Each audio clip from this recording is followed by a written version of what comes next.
The first report came the morning after the thaw, April 3rd, 6:11 a.m. Snowpack officially declared melted overnight. A mail carrier driving along Route 9 noticed a man standing at the tree line just beyond the last house on Mill Creek Road.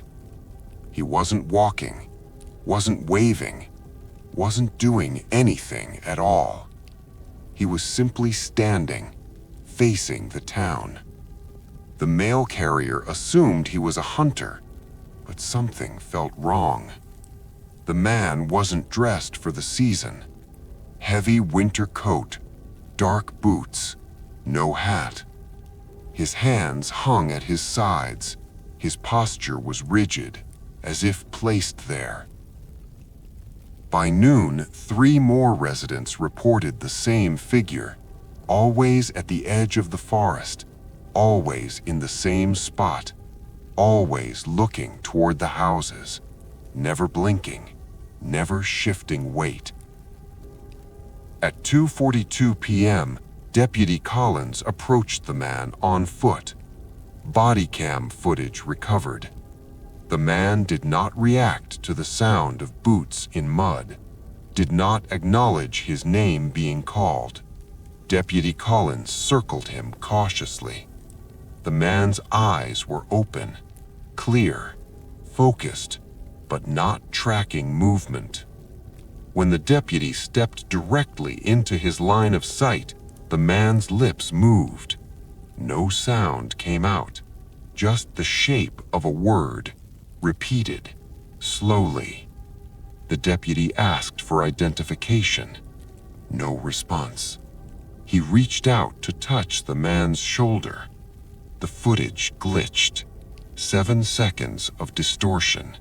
When the image returned, the man was gone.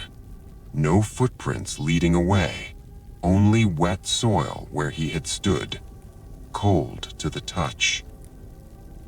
Later that evening, an older resident came forward. She recognized the face from memory. Thomas Hale, age 38, local resident, missing since 2008. Records confirmed it. Thomas Hale had been caught in a snow avalanche while hiking near Pine Ridge 15 years earlier. Search teams recovered partial remains that spring. Official cause of death, blunt force trauma and hypothermia. Body buried in Greyford Cemetery. Grave marker installed. Closed case. Yet the man seen at the forest edge matched Thomas Hale's appearance at the time of his disappearance. Same coat described in the avalanche report. Same scar on the left cheek. Same build. No signs of decay. No aging. As if he had stepped directly out of that winter. The following year, on the first day all snow melted, the man appeared again. Same location. Same posture, same silence.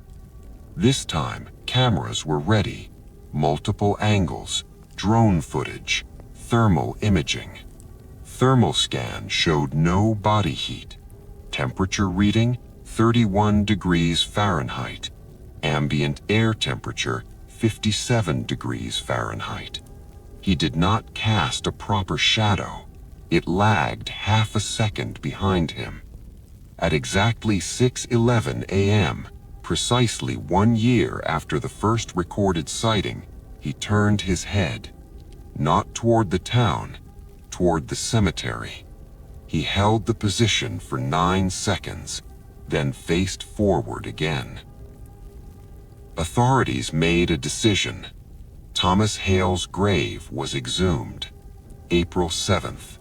The coffin was intact, the seal unbroken. Inside, personal effects, clothing fragments, no body. Soil beneath the coffin was compacted unevenly, as if something had pressed upward from below.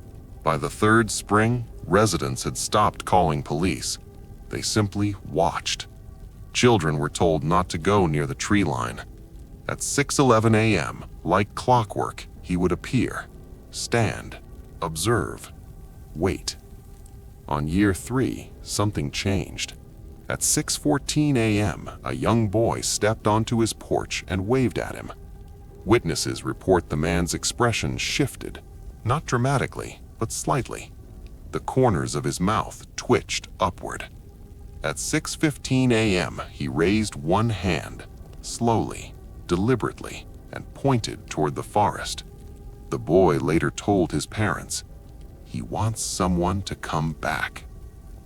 During the 4th spring, an audio anomaly was captured. Directional microphones picked up faint sound from the forest edge. Not wind, not wildlife. A low, strained voice, as if frozen vocal cords were trying to move. The words were unclear. Enhanced audio revealed fragments. Still under, not alone, when it melts. At 6:16 a.m., the man stepped backward into the trees without turning. He did not break eye contact with the town. He simply moved until the forest swallowed him. Snow melted early this year, March 29th. Residents gathered quietly at the edge of Mill Creek Road. They did not speak. They did not approach. At 6:11 a.m., he was already there, closer this time, not at the forest line, but at the edge of the first yard, watching. The cemetery groundskeeper reported something unusual that morning. Fresh soil displaced at Thomas Hale's grave from the inside. At 6:17 a.m., the man turned his head toward a specific house, the Hale residence, now owned by another family. He held the gaze, then slowly mouthed 2 words. The footage shows it clearly. "Your turn." He has not left yet. The snow has been gone for 3 days. He remains at the edge of town, standing, watching, waiting. File SM-15 remains active. Spring has fully arrived, and something has come back with it.